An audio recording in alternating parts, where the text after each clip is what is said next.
Okay, people, today we have two Nintendo Switch 2 rumors to get into. One from Tom Henderson from Insider Gaming, talking about the pre-order date for the Switch 2. Sounds like it might actually be a little bit later than we were expecting, and also that it might be a little bit more limited than we were expecting. But also a rumor from Ecstasis talking about the C button on the Nintendo Switch, the new mysterious C button that we've been seeing, saying that you'll be able to use this C button to connect your original Nintendo Switch to the Switch 2 and use it like a Wii U gamepad, which, that'd be really cool, but I don't know if I believe it. So that's what we're getting into today. Of course, if you are new here and you enjoy Nintendo Switch 2 rumors, theories, discussion, I would appreciate you subscribing. Let's get into it. Alrighty, folks, welcome back to the channel. I hope your morning is going well.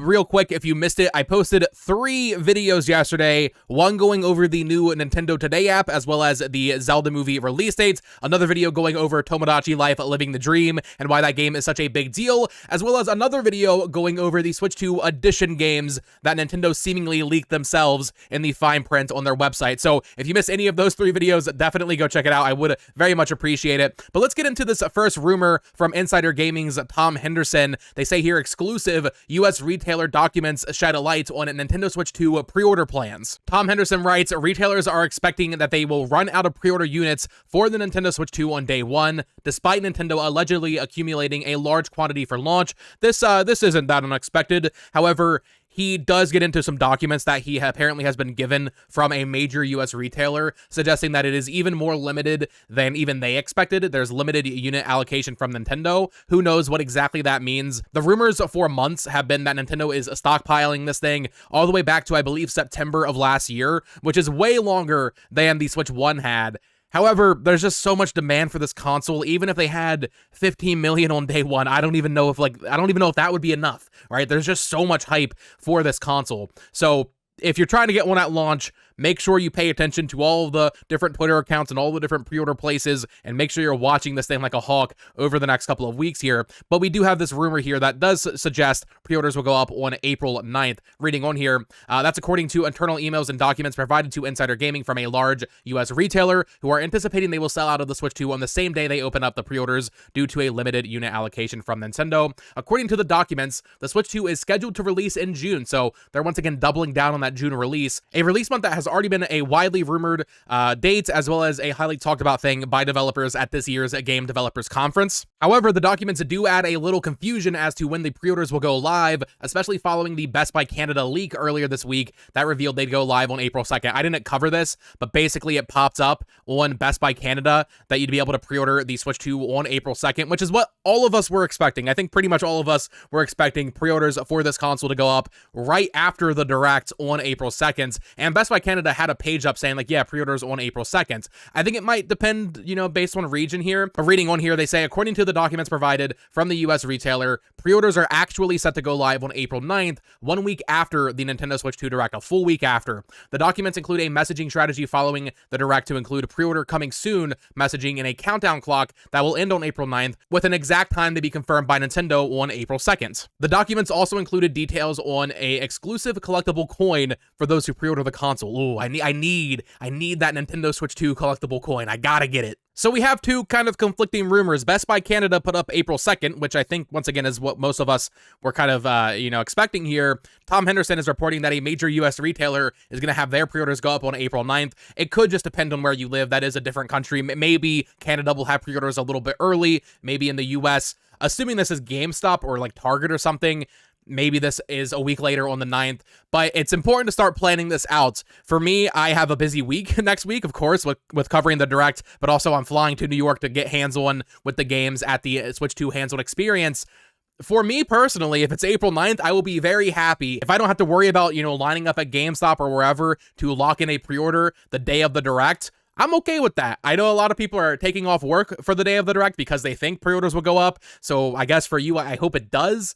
But April 9th, that is definitely a date you want to keep an eye on and kind of consider as we approach the April 2nd Nintendo Direct, because that might be the day that pre-orders actually go live. And I gotta be honest, even with all of the talk of them stockpiling units for months, I am a little nervous. I gotta be honest. There is so much built up hype for this console. The Switch already was kind of hard to get. I lined up the morning after the presentation and I was able to secure a pre-order. I was not able to pre-order the Breath of the Wild Master Edition or a Pro controller. That was a little bit harder to find a pre-order for. But after launch, I mean, you couldn't get this thing for months. It wasn't until closer to the Christmas time that the Switch was actually available to just go into a store and buy. And with the Switch 2, with it being backwards compatible, depending on what the lineup is, I mean, dude, if we're looking at Mario Kart, Metroid Prime 4, Pokemon Legends EA, 3D Mario, a couple other things, they have what I imagine is going to be a really, really good year one lineup. So a lot of people are going to want to buy this console on release day. Nintendo has been talking about combating scalpers a lot, and I'm sure they've done all they can. But with how popular Nintendo is now versus back in 2017, I just don't know.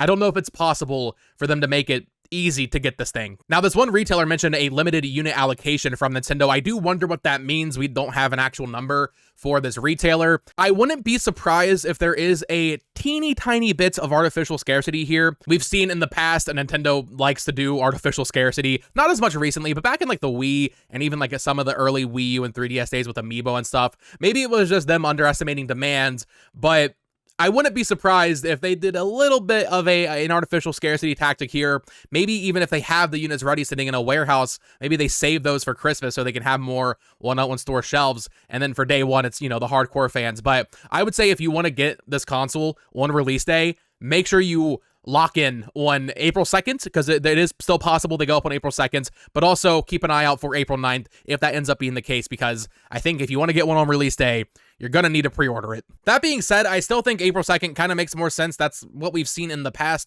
Once again, with the Nintendo Switch, that was like 8 hours after the presentation aired, because the presentation, the January 2017 presentation, that was at like 11 p.m. in the US. And then like 6 hours later, I was at GameStop lined up in the cold in the dead of winter in West Virginia. And it was freezing. It was very cold, but it was worth it because I got my pre-order. I think April 2nd still makes the most sense.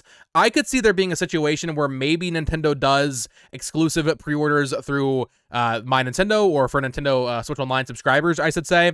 We kind of saw them maybe even testing that with Alarmo back in October. Maybe subscribers to NSO will get early pre-orders on April 2nd, but then at other major retailers, it pops up on April 9th. I could see that being the case here. And then the other thing that this Tom Henderson Insider Gaming article gets into is that June release date. They say it's coming out in June based on everything they've heard. I covered this a couple of days ago, but now that we've seen that Nintendo Direct for Switch 1, I'm still left scratching my head wondering, are we really going to go that long without a Nintendo game? I mean, we're talking about almost 3 full months if it's in the middle of June. I'm not going to be disappointed if it's June. I mean, that's still so soon, but with no release date in that Direct for a first-party game, no Planet Robobot in April, no Metroid Prime 4 in May, like, I gotta wonder what's going on here. Why are they going to go that long without any new releases for the Switch? It just feels a little weird. At that point, maybe you could have had Xenoblade X release a little bit later, even maybe in early April, space these things out a little bit more, because May is just so glaringly open. It's just an empty month.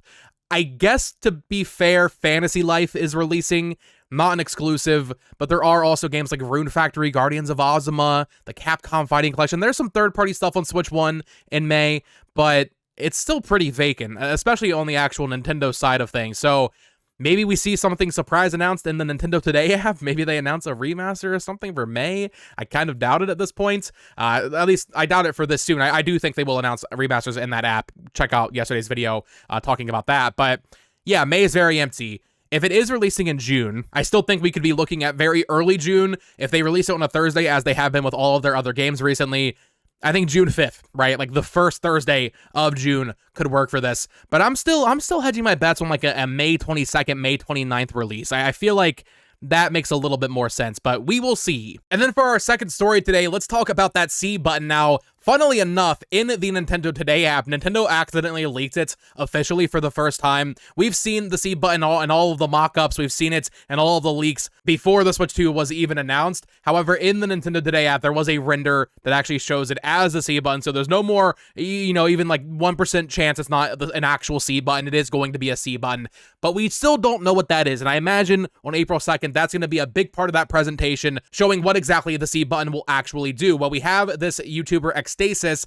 He's a Spanish YouTuber who has been popping up in a lot of headlines recently. I think his credibility when it comes to Nintendo is still pretty unproven. However, he has been right about a lot of stuff, specifically regarding PlayStation and Xbox, so I think it's worth looking into. He is claiming some pretty wild things about what the C button will actually do. So once again, reading from Insider Gaming, they compiled it into this nice article here. It says here, Nintendo Switch 2 will let you connect directly to a Switch 1, it's claimed, and that's what the C button is. Apparently, you can connect your Switch 2 to a Switch 1. Let's read it on here before we discuss it. They say here, the Nintendo Direct event to reveal all the features of the Switch 2 takes place on April 2nd, but that doesn't mean rumors aren't going to stop spreading before then. And a new claim by a known leaker, the Nintendo Switch 2 will have a unique feature that connects to the current gen Nintendo Switch. According to Xstasis, the Nintendo Switch 2's mysterious C button will have multiple functions. One specific function, however, is that it will let you connect the system to an original Nintendo Switch. This will reportedly allow players to use the Switch 1 as a controller or a screen for Nintendo Switch 2 games. Xstasis said, quote, I don't know if it's the only function that the C button has, or if it will have more. He then went on to give an example of how this would work based on what his sources explained to him. Using Mario Kart 9 as an example, the Switch 2 user will be able to hit the C button and connect to the Switch 1, letting it then be used as another controller for the game. That would also allow, in this example, for Mario Kart 9 to be played on the Switch 1 screen to avoid split screen play. So this is a very bold claim from someone who is at least sometimes reliable. We will see on Wednesday whether or not this is true, but this is something I feel like a lot of people have talked about. I think most have kind of settled on the C button being some sort of social or community or chat, some sort of like social button, right? You're going to pull up your friends list by pressing it. This is completely different. There has been some discussion of the Switch 2 being able to like connect to the dock wirelessly, and maybe that way you could have some Wii U games like Nintendo Land brought over, or maybe be able to play DS games using both screens. But to be able to connect your Switch 1 to the Nintendo Switch, and not even just use it for gimmick stuff like that, but to also just be able to use it as a second screen for playing Mario Kart, like streaming the feed from Mario Kart from the Switch 2 to the Switch 1 and having split screen that way, that's really cool. I don't know how many games would necessarily use it from okay, we're doing a weird gimmick with this, right? Like Nintendo Land. Would Nintendo bring Nintendo Land to the Switch 2 because they can cast the screen? I don't know if it's going to work like that, if this is true, but even just being able to separate split screen like this, like they're describing with Mario Kart 9, while that might not be that enticing for a lot of people, there are also a lot of people that I think it would really appeal to. Being able to just have another screen playing the Switch 2, that's pretty appealing, especially if it just works like that out of the box. I mean, there's 150 million Switches out there, or near it, right? For most Switch 2 users, this wouldn't be an extra thing you have to buy. You probably already have a Switch. I really don't think it would be for, like, actual mechanics in games. Maybe Nintendo does a couple things, like a Nintendo Land, like DS on Switch Online. This would kind of be the answer to that.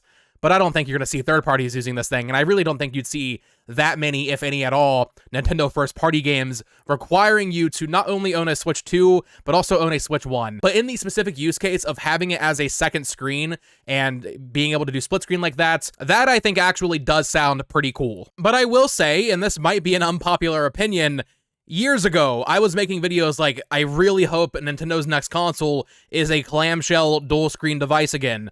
I miss the era of the DS and 3DS, and even to an extent the Wii U. I think there are some very cool things you can do with dual-screen gaming. So while this might be an unpopular opinion, I would be okay with the occasional game that requires it if they can actually do something very unique with it. Nintendo Land is one of my favorite Wii U games. I love Nintendo Land. But then also think about, like, just optional features, right? Something that I think is sorely missing from Splatoon 2 and 3 is the ability to just kind of look down at your screen and jump to your teammates. You have to open up a menu now and press X, and then you have to jump to the thing. For me, I always preferred looking down at the Wii U gamepad and jumping that way in Splatoon. So there might be some use cases here where maybe, you know, an entire game doesn't require you to also have a Switch 1 in addition to a Switch 2, but features like a map in Zelda, or just an inventory screen in another game, right? I would honestly love to see stuff like that. It does get a little weird because I'm not going to want to sit there at my TV playing a Switch 2 game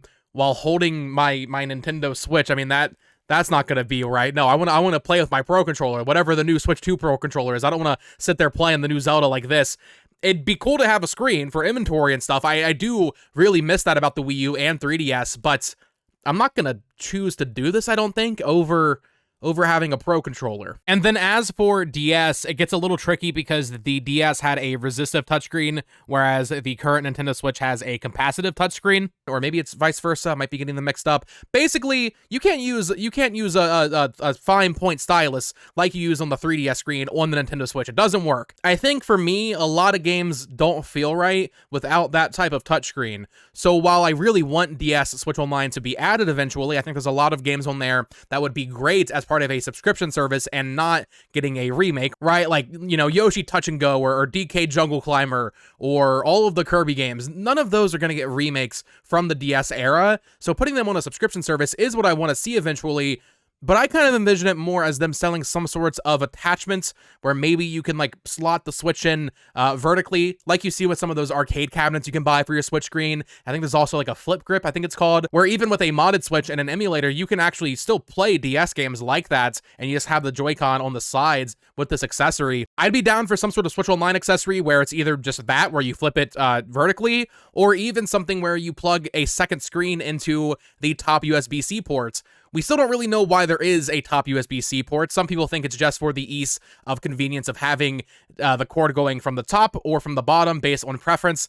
That feels a little weird to me to have an entire USB port just for that reason. I feel like knowing Nintendo, they're going to have some sort of weird gimmick there. So I don't even know if this makes sense, but if they could do like a top screen that you attach to that USB-C port, maybe it'd be really expensive on Switch Online. Maybe it wouldn't be worth it for them to do it. That'd be really cool. And yeah, I mean, whatever I got to do to get me some DS games on Switch Online, I'd be down for it. But also some ports of those Wii U games that kind of don't make sense to port. I guess really the only one that would make sense is Nintendo Land. Wii Party U is really good, but you don't really need to port that. Game & Wario, I guess you could port Game & Wario. That game's not that good either. Really, it's just Nintendo Land. I want Nintendo Land freed from the depths of the Wii U library. We're getting down to just a few Wii U games that really even matter at this point, and Nintendo Land for me is the one I want to see the most, even if it might be one of the least likely. But let me know what you think of this rumor and the pre-order situation in the comments down below. Do you think the Switch 2 will be able to cast and connect to a Switch 1 to share the screen and do split screen that way? Maybe there will be some specific mechanics in some games that use that exclusively. Is that what the C button's going to be? Do you agree with this rumor, or do you think it's too far-fetched? I'm definitely on the fence. I want to believe it. I think it's cool. We'll see what they do with it. If it is real, I'm a little skeptical of this Xstasis person, though. And what do you think of the entire pre-order situation? Do you think the Switch 2 is releasing in June? Do you think pre-orders are going to go up on April 2nd or April 9th? I would love to get a conversation going down below. And once again, check out all those videos I posted yesterday. I might have a second video later today talking about Metroid Prime 4 Beyond or Rhythm Heaven Groove. I'm not sure which one's getting the priority from me yet. It might be Rhythm Heaven. I gotta be honest. I'm sorry, Metroid. I might have to focus on Rhythm Heaven for today. But that is gonna do it for this video. Of course, as always, subscribe here for more Nintendo Switch content, theories, discussion. Follow me on Twitter at BoTalksGames. Check out my other YouTube channel at It's Amiibo, and click on one of these two videos here to listen to me ramble about even more Nintendo stuff. Until next time, folks. Peace.